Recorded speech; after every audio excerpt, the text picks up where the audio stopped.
Assalamualaikum warahmatullahi wabarakatuh. Perkenalkan, kami dari kelompok 16 FKM USUS Tambuk 2021 akan menampilkan video mitigasi bencana mengenai tanah longsor. Dengan saya Gantina Sari Batubara dengan NIM 211000224 akan bertugas sebagai ketua dalam kelompok kali ini.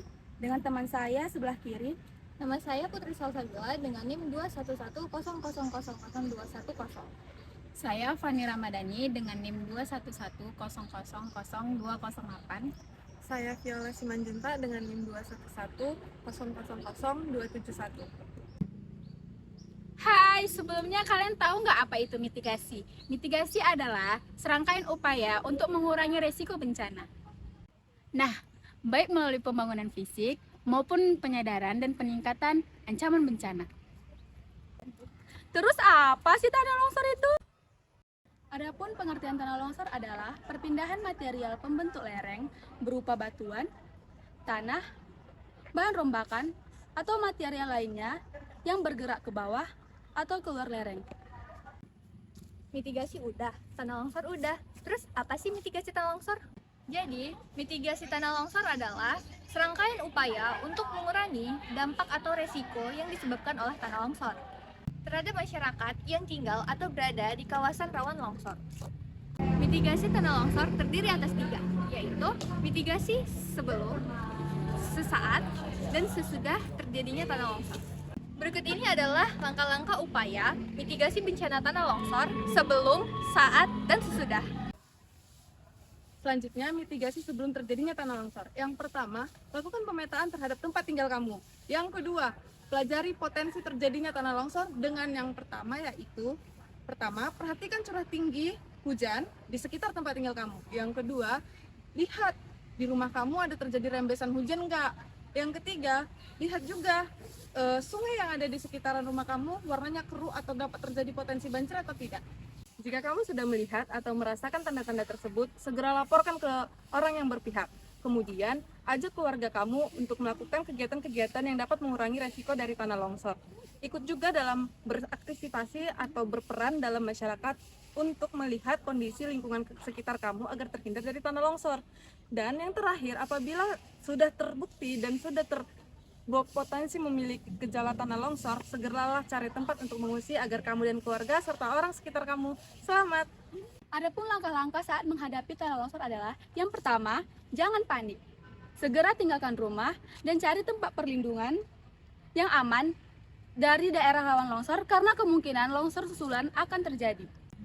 Jika kondisi tempat tinggal membahayakan, pergilah mengungsi. Segera telepon petugas lingkungan di tempat tinggal kalian.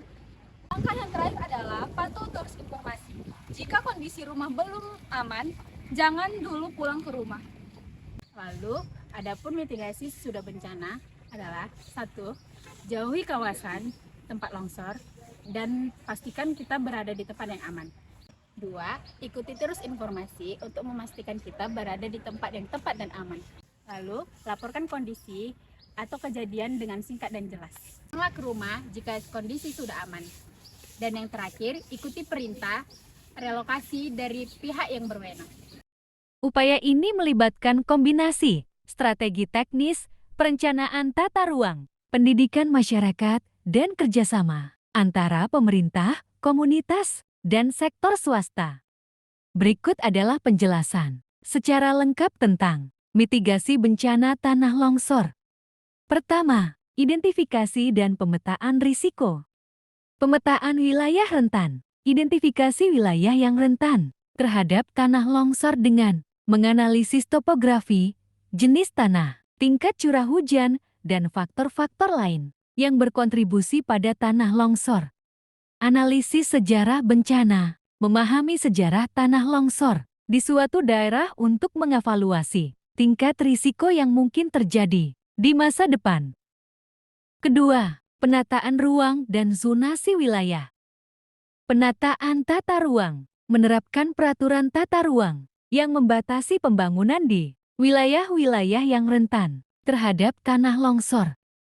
Zonasi bahaya menetapkan zona-zona bahaya dan pembatasan penggunaan lahan di wilayah yang teridentifikasi sebagai potensial mengalami tanah longsor.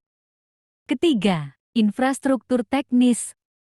Bangunan perlindungan. Membangun struktur perlindungan seperti terowongan, dinding penahan, dan jaring pengaman untuk mengurangi dampak tanah longsor. Sistem peringatan dini. Mendirikan sistem peringatan dini untuk memberitahu penduduk setempat secara cepat saat risiko tanah longsor meningkat. Keempat, manajemen vegetasi dan tanah. Revegetasi, melakukan penanaman pohon dan tumbuhan lainnya untuk menguatkan struktur tanah dan mengurangi erosi. Pengelolaan tanah, menerapkan praktik-praktik konservasi tanah seperti penanaman teras dan pemeliharaan tutupan vegetasi untuk mengurangi erosi dan risiko tanah longsor.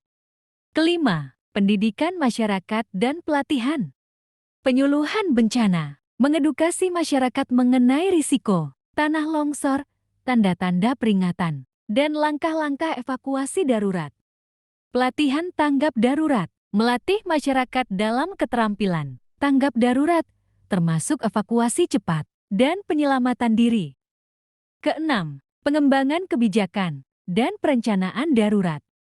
Pengembangan kebijakan, membuat dan menerapkan kebijakan yang mendukung mitigasi tanah longsor, termasuk peraturan-peraturan yang memandu pembangunan.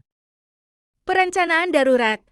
Membuat rencana darurat yang melibatkan pemerintah, lembaga kesehatan, dan organisasi kemanusiaan untuk merespon tanah longsor dengan cepat dan efektif.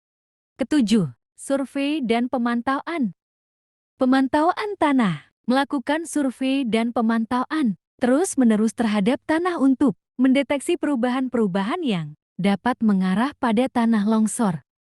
Perkiraan cuaca dan pemantauan hujan, mengintegrasikan sistem pemantauan cuaca dan hujan untuk memprediksi potensi tanah longsor. Kedelapan, kerjasama antar pemangku.